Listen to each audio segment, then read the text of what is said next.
How's it going? Adam Drake here, and today I'm going to share a little information about engine tuning and temping your engine and kind of tuning your engine to a specific temperature. So I did a video in the past talking about that I don't tune my engines to a specific temperature because the temperature can it can force you in a direction with tuning that isn't always ideal for the performance of the engine. And the reason why this is different nowadays versus back in the day is the engines have simply gotten better. The materials are better.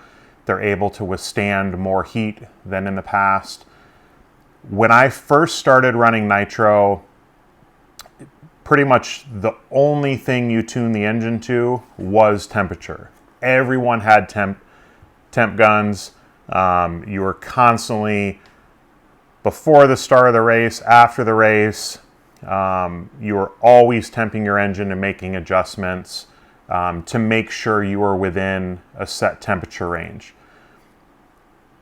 Back in the day, if you got the engine super hot, a lot of times one time getting the engine too hot, it would kill the compression. And back in the day, there weren't too many options to be able to resize or kind of bring the engines back to life. And again, this was because the materials of the engines were not as good as today. So for me, the ideal thing is to tune the engine to give you the proper drivability and power band that you want. And where temperature can kind of throw you off is you have 3 needles on most carburetors nowadays. So if you have 2 out of those 3 needles slightly on the rich side and one of them lean, you're probably going to be within a safe operating temperature range. But that doesn't mean that it's not causing damage to the engine. A lot of times when I help tune people's engines, the low speed and the mid speed needles will be slightly rich, and the high speed needle will be more on the lean side.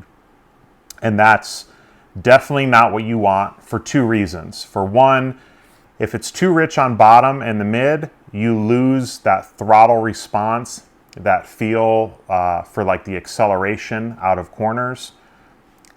That is going to help keep the temperature down, but you're losing that throttle response and feel.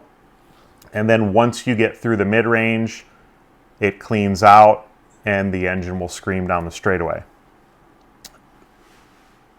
But that being lean on top and screaming down the straightaway can cause damage to the engine.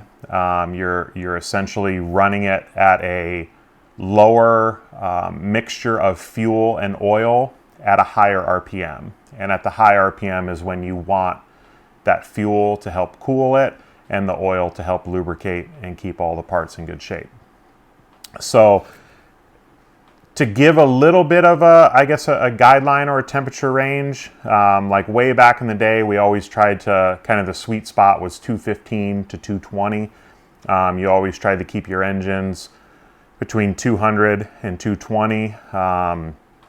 Nowadays, a lot of the heads are more lower profile, they're lighter, so you can, and also because the engines just have better construction or better materials. It's safe with most engines nowadays to be more in that 245 to 270 range. Even on like a really hot day, or especially if you're driving truggy where you it's a little more demanding, it's heavier, you're able to drive it a little bit harder. Even if you're in 280, 285 range, for most engines nowadays, that's still a safe operating range, as long as, again, the high-speed needle is still providing it enough fuel and oil at those higher RPMs. But for me, I have these fairly expensive Exergen temp guns from way back in the day. You basically never see me with them at the track anymore, just because, again, the tuning to temperature can sometimes make you freak out a little bit. I more use the temp guns nowadays when my engines are new, making sure that I'm able to keep enough heat in the engine. Because when you're running the engine in and it's still a little bit on the rich side, it's gonna make the engine run cooler. But you want to keep enough heat in the engine to reduce some of that stress off the connecting rod when the engine is really tight and still kind of more on the newer side. So you can still use temp guns if that's the reference you choose. But again, just want to give people peace of mind and not really freak out or worry too much about temp, because now the engines are much more durable than what they were in the past.